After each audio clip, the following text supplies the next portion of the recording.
are you willing to face that initial quick pain to live that life of purpose fully alive and feel what it feels like to be free? Welcome to the Earn Your Happy podcast. I'm Lori Harder, founder of The Bliss Project, 3-time fitness world champion, fitness expert, and cover model turned self-love junkie, lifestyle entrepreneur, and author. Each week, I'll bring you a guest or a thought that will help you bust through your fears, connect to your soul, and get focused and clear so you can elevate your life, business, and relationships. We don't wait until we're ready for someone to tell us we're good enough. We take what we want and we anoint ourselves. Get ready to earn, own, and unapologetically rock your happiness every single day. Are you with me? Here we go. Welcome back to the Earn Your Happy podcast. And it's time for another quickie because there's always time to fit in inspiration. I pretty much just picture all of you saying that with me now because you've sent me so many videos of you guys saying the beginning with me. Hi, I love you. How are you? How's your day? I'm so excited to be back for another episode. And you guys, if you are free, May 17th through the 19th, I want to invite you to an event that Chris and I are both speaking at. And we're not just speaking there, I'm keynoting and I am also doing some breakout sessions. So it is definitely going to be a place where I will get to connect with you pretty intimately, even though the large room has a ton of people, which will be amazing for you to meet all of them, to connect with all of them, to be in all of that juicy goodness that's going to go down in the audience as you listen to such amazing speakers and connect with people.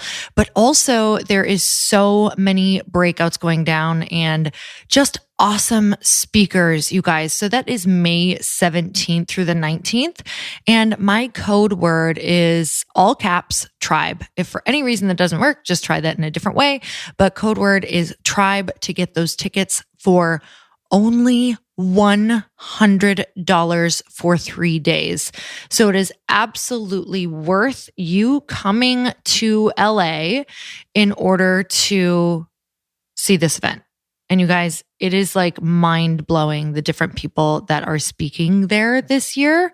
So if you are looking for an event to go to and you do not have any plans May 17th through the 19th, definitely come to this event. You guys, Bedros Keuilian is speaking there, Glennon Doyle, Trent Shelton. Like I said, myself and Chris Harder are amazing friends, Henry Amar and Rosie Acosta, Lisa Bilyeu. I mean, it literally goes on and on and on. So if you go to powerful-u.com, and this will also be in the show notes, and the code word is tribe for $100 tickets that they have arranged for my listeners. So this is special to you, you guys. That is like an insane deal for you. So if you want to join us, I would love to see you. In fact, let me know if you're coming. Shoot me a story so that I can actually feel like I have a bunch of people that I know there. All right. So today I have so much to say. And this is a really exciting place for me because for a while, I have to be honest, I think you guys know that last year was, while it was a rocket ship year for me and such a beautiful year, it was also a year of complete and utter burnout. I mean, everything. I probably burnt out my adrenals. I burnt out my inspiration. I pretty much used everything I had in the tank and ran it dry, ran it till the wheels fell off. So while I do think that those years are necessary and important sometimes for the lessons that we have to learn, we all learn them differently, right? But that was a really beautiful lesson for me to learn just on working on validation, on so many things that I needed to overcome on my own. And I had to go through all of those lessons and that burnout in order to understand that. And also just what massive momentum looks like and feels like, and then winding up at a place and saying, what is it all for? And really wanting to be clear on exactly what my path is. So with that said, this year has been a year of really clearing. And it's, to be honest with you, like when we say, oh, we want more time or we want more space in our day, it's really easy to say that. But when you actually go to implement, this can take months or years to start saying no to all of the things, or to learn your groove on how to say no, or to learn that script that works really well for you, that feels good when you say no via email, when you start saying no in person, when people put you on the spot and you have to say no. Like, this all takes massive practice. And I'm kind of finding my groove in saying no. And within this groove of saying no, it's not that I don't want to do them. It's that I want space for other things. I could want to do them all day long. There's a million people I want to say yes to. There's a million podcasts I want to be on. But guess what? Even though those things sound like maybe they're an hour here or there, they're not. They're mental bandwidth, they're preparation, they're planning, they're showing up as your best, they're sitting down, there's the downtime afterward that you need in between things. It's just a lot of things going on. It's the mental space that is taken up as you know that, tomorrow you have this thing, even though the rest of your day is open, or what it looks like. So with that being said, I want you to realize that if you want to start creating space, it takes work. It takes boundaries. And it's easy to think that you want this space, but then when you go to implement, you're like, wow, this is hard. And you just end up settling for saying yes again and being busy, because it kind of just seems like what everybody else is doing. And it's just kind of your normal set point of making yourself busy with crap that doesn't actually make you feel good or move the needle forward. Have you ever been there? Because I've definitely been there, and I'm still there sometimes, where I'm like, I was busy all day. How much of it did I actually want to do, and what actually made me happy? So I've been feeling that I am going to a different place. And whether this is a new level or just a complete pivot, I really believe whenever you pivot, though, you are going to the next level of your life. So as I picture it, it's moving upward. But I often remember that, I was just reading Kate Northrup's book, Do Less, and she draws this awesome diagram. And this is going to be hard to explain verbally, but just picture a line that's on an incline going upwards, and then a loop, and then a line going upwards, and then the line loops, and then a line going upwards, and the line loops. So I think that I actually did pretty well on that. High five to me. All right. So picture that loopy line.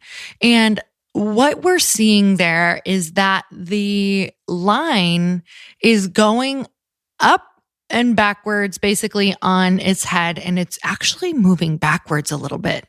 So this is often what it feels like when you're pivoting or you're making room for something.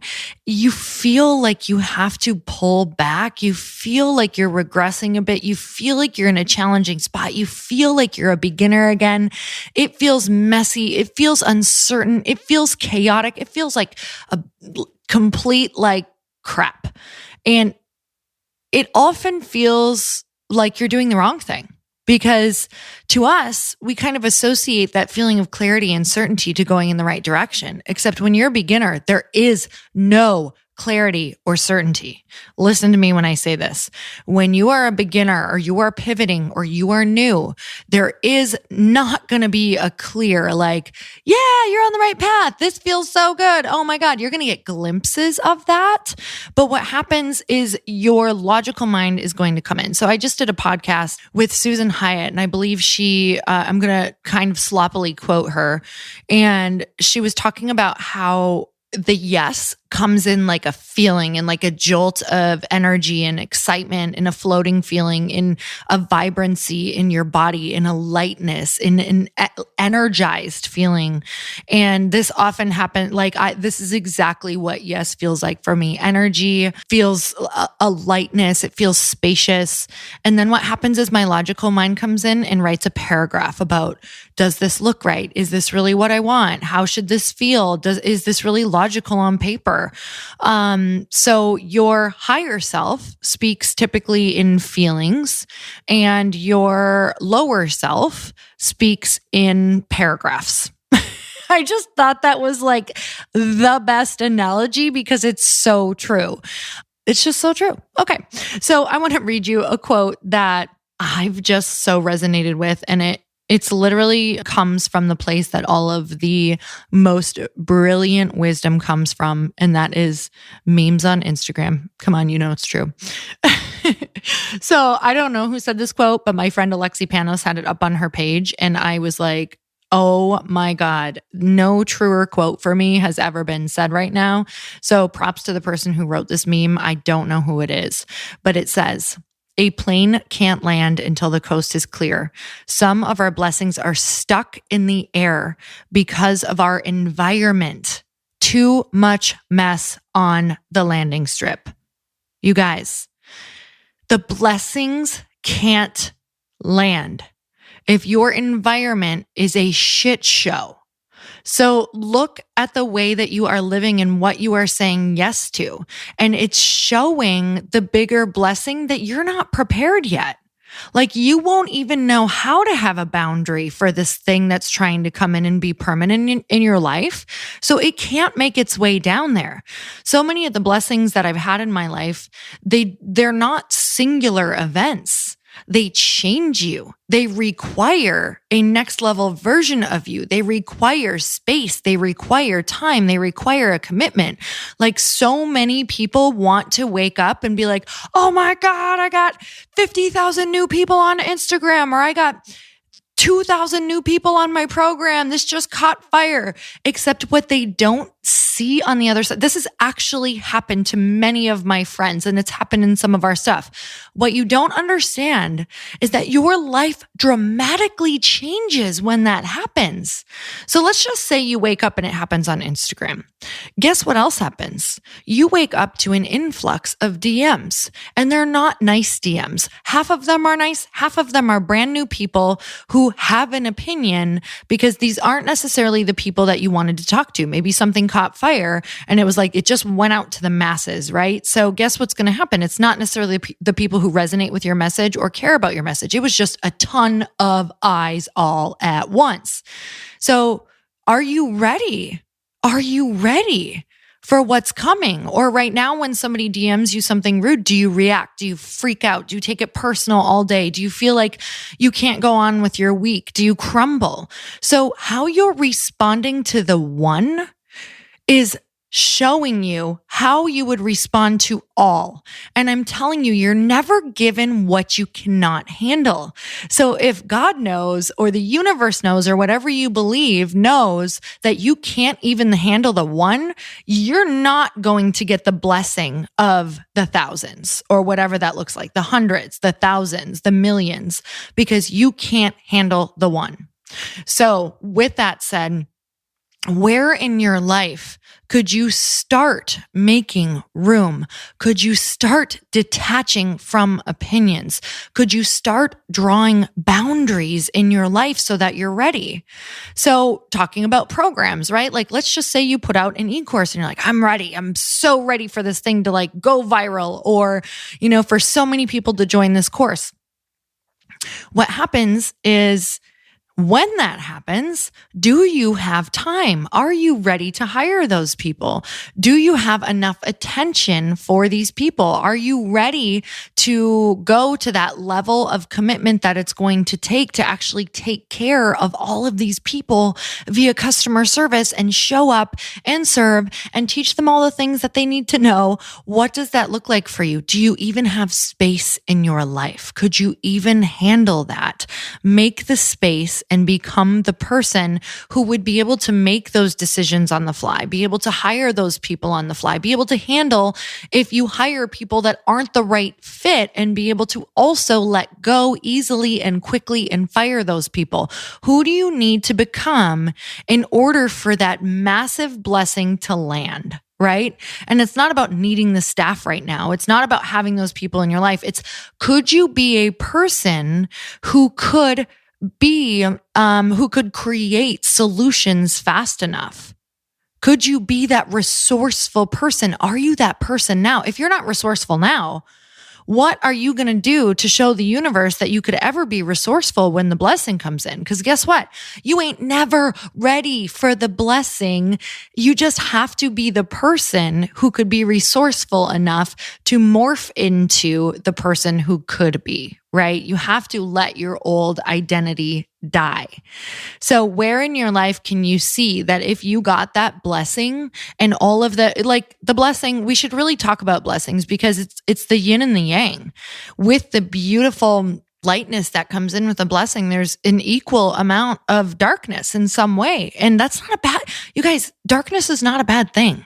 Like the negative is not a bad thing. It's always an equal thing that helps you have contrast in your life so you can actually see the light, because without the dark, there is no light. So what you need to know is that there's always something that you will be working through. So with an influx of people comes an influx of responsibility, right? Comes an influx of you needing help, comes an influx of you needing to ask, comes an influx of your time.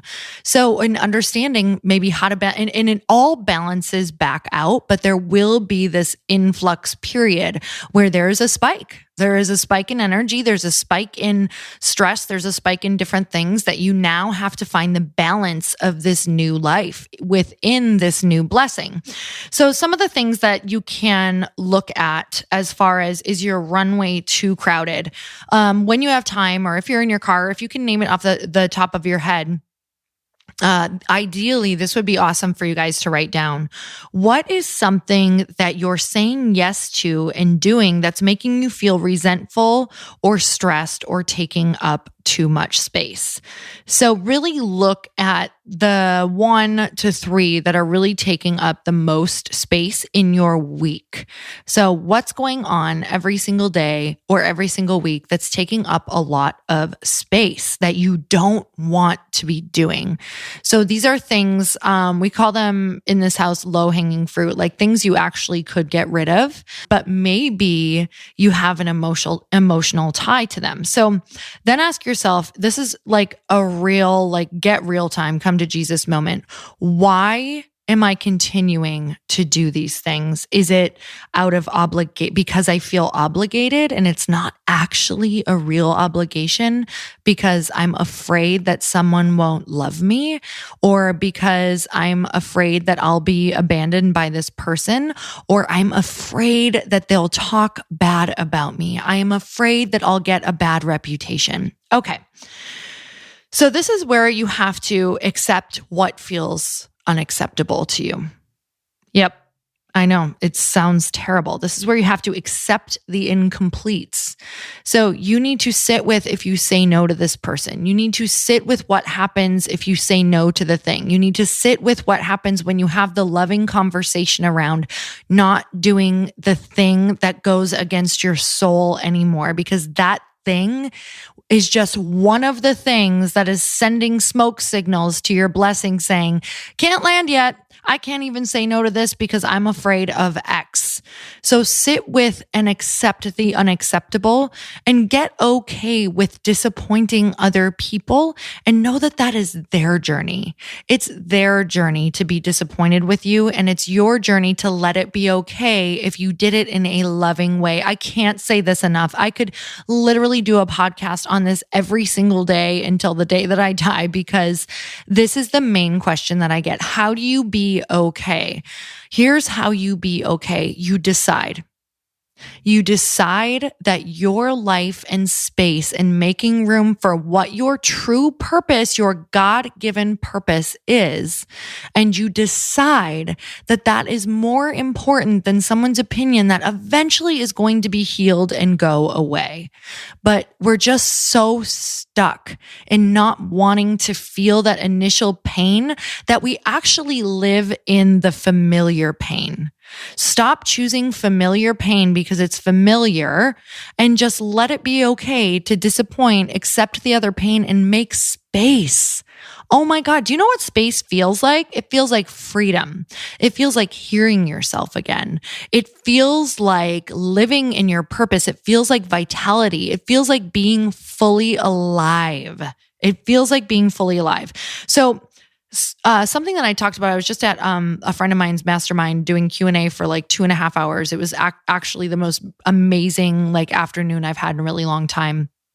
And one of the things that I had one of the couples in there do was to sit and really accept worst case scenario of having boundaries and saying no and making room for what they need and delegating different things in their life.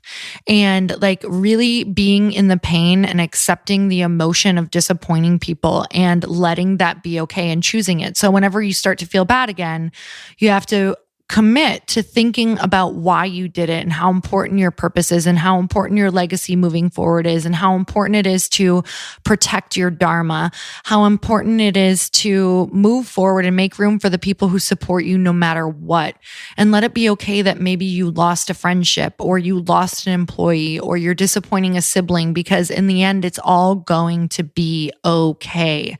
And so sitting with that and being in that pain that you're oh so afraid of, and then actually pulling the trigger and doing the thing that you need to do and realizing it probably wasn't that bad at all in the first place. Yeah, it sucks. Yeah, it's scary, but this is what people living their dreams do. If you really want to know, you guys, we deal with the pain head on. We face it because we know that the long-term familiar pain is way worse than just choosing that quick shot of pain, getting it over with, and realizing it wasn't that bad to begin with. And you get more and more used to that the more you do it. It's just not your norm right now is all. You're like, oh my God, it feels awful. It feels awful. It's the worst thing I've ever done. And then you do it and you're like, why didn't I do that sooner? Oh my God. Like, just spit it out already. Say what you need to say and set that boundary. So here's what you're doing when you're saying yes to all of those things, though. You're literally deciding that you're accepting your life, this lifetime, which may be the only one that you will not live fully alive. So every time you say yes, you're saying, you know what, I'm choosing just to survive and I'm choosing just to, be here today. But you're not choosing to live fully alive in this lifetime or know what that really means or feels like. So can you choose to feel really alive? Can you choose to do the things to protect your real purpose and why you're truly here and let that plane land? Can you clear the runway? Can you do it? Here's what I know. I know that you can. It's just, are you willing to face that initial quick pain to live that life of purpose fully alive and feel what it feels like to be free, to have peace? Oh my God, there is no price that you can put on peace. And we are just built. God was no dummy, you guys, or whatever you believe. We were just built that until you live your purpose, you are not going to feel peaceful. And that was meant for you to continue seeking, to continue setting the boundaries, to continue making room, to continue on the path that gives you vitality, energy, and life. So if you're trying to make someone love you, if you're trying to fit in somewhere where the energy is just not aligning, if you feel like you have to stay in a box in order to be loved or in order to not rock the boat, that is not living in your purpose. And that's why you're not feeling peaceful. And that's why you are in pain. It's supposed to be a wake-up call, right? It's a wake-up call to stop touching the hot stove, right? You're not supposed to continue going back because it's going to continue to bring you anxiety.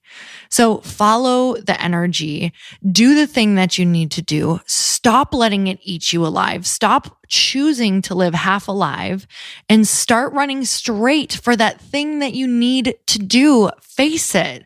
Face the pain, face the disappointment, face the falling out of that relationship that truly you didn't really want in the first place anymore.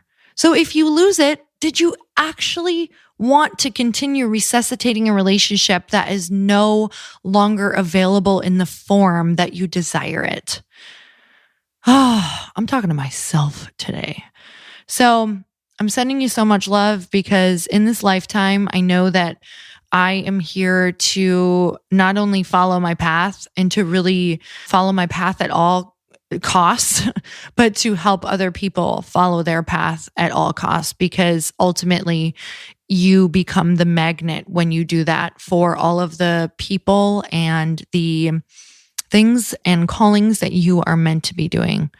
So you guys, if you love this episode and you know somebody who needs it, who's just stuck in that fear of facing the pain of setting the boundary or saying no or losing that relationship, send them this, because it's just a mental prison, you guys. And there's no reason for us to have to be there when we can be fully supported on the other side, and all of the right people will show up when we make room on the runway. There's just no room for the new people yet. There's no room. If you have all the drama from the old people, there's no room for those new people, because those new people who support you don't want to be around that. So this wasn't the quickest quickie, guys, but I'm so grateful for all of you. And as always, if this impacts you at all, please leave a review, subscribe, share this on Instagram, do whatever feels aligned for you to get this message out and share it, because truly you are the people who are getting this podcast out. And that means the world to me. So I'm sending you so much love. And until next time, earn your happy. Bye, everyone. Thank you guys so much for spending this time with me on the Earn Your Happy podcast. I am so glad that you stopped by. If you could take 1 second to share this episode with someone you think would love it, that would be absolutely amazing, and we would be forever grateful. Also, please leave us a review if you feel so moved by going to iTunes and leaving us an honest thought, an honest comment. Tell us what you think. Tell us what you want to hear more of. It would really help us out on our journey to helping thousands and thousands of people. Until then, don't forget to earn your happy. Thanks again, guys. Bye-bye.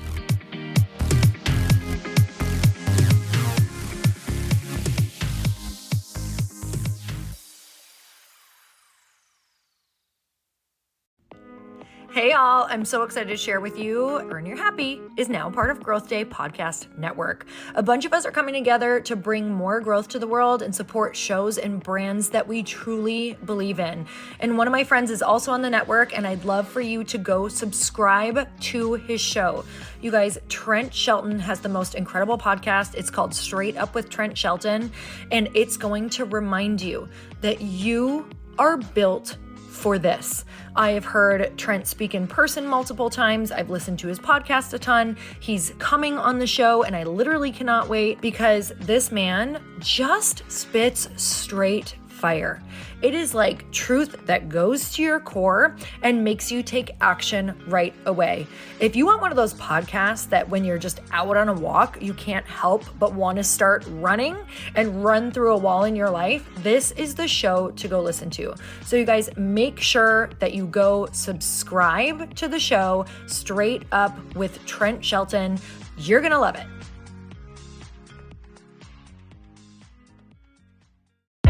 Hey, I know if you're listening to this podcast that you have big dreams and big goals. And one of the things that can really stop you is struggling with your marketing. Trust me, I have been there. Are you using 10 different systems just to build your online business? Then I want you to try Kajabi. Kajabi helps you build your web pages, set up funnels, and sell your courses, content, coaching, or communities. You've been hearing me talk a lot about funnels on this podcast and the importance of your email list. You can get a free trial at kajabi.com. That's Kajabi.com. I've talked about Kajabi before, but here's something that's super cool and new. They just rolled out an AI assistant for creating your online course curriculum. And this means you just type in a topic that you want to create on a course or webinar, and bam, it just generates a sample outline for you. It takes a ton of the hard work away. Of course, you're going to customize it to be your own, but this really helps you get over the struggle of how in the world to start, which is where most people stop. If you're like me, starting is always the hardest part, and that's what makes Kajabi so popular. They've made it easier for creators to build web pages, build courses, build coaching programs, build membership sites, build checkout pages, and build email funnels. So if you're struggling with any of those, you got to go check it out. Go to Kajabi.com. Kajabi was really the first all-in-one system and is trusted by over 100,000 creators. I think that's good enough for me. Also, as influencers and marketers who use this. And now their smart AI platform makes it easy to take what you know and turn it into an online course and business. Go start building with a free trial at Kajabi.com. That's Kajabi.com.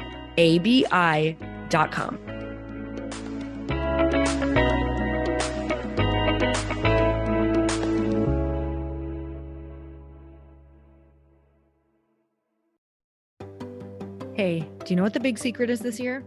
And it shouldn't be a secret, because this should be your biggest focus. It is building your community. I am always working on building and nurturing my community, and everyone is talking about the power of community. Without an online community, you just cannot grow organically or create a real movement, which is what I know that we're all after. And you can build trust or monetize your audience. When you get community right, not only does your audience grow faster, but so do your sales. But where's everybody going to be managing their communities these days? And a lot of online entrepreneurs and thought leaders are turning to Circle.so. Circle is an all-in-one community platform. It lets you host content and create discussions, live streams, group chats, and memberships all under your own brand. And what's so cool about Circle.so is that you don't even need a website or Facebook group. Instead, Circle lets you build your own community site where you can host content and manage your members. You can even create locked and unlocked content spaces, groups, and classes. How freaking cool is that? You can put your content behind a paywall too, and you can charge different amounts of money for different spaces on your community site. Circle.so is famously easy to use, and it has a free 14-day trial for you, so you can go check it out, see if you like it, see if you love all the options. Just go to Circle.so. Go check it out right now, you guys. Imagine being able to manage your community, start group chats and live classes, and accept payments all in one place.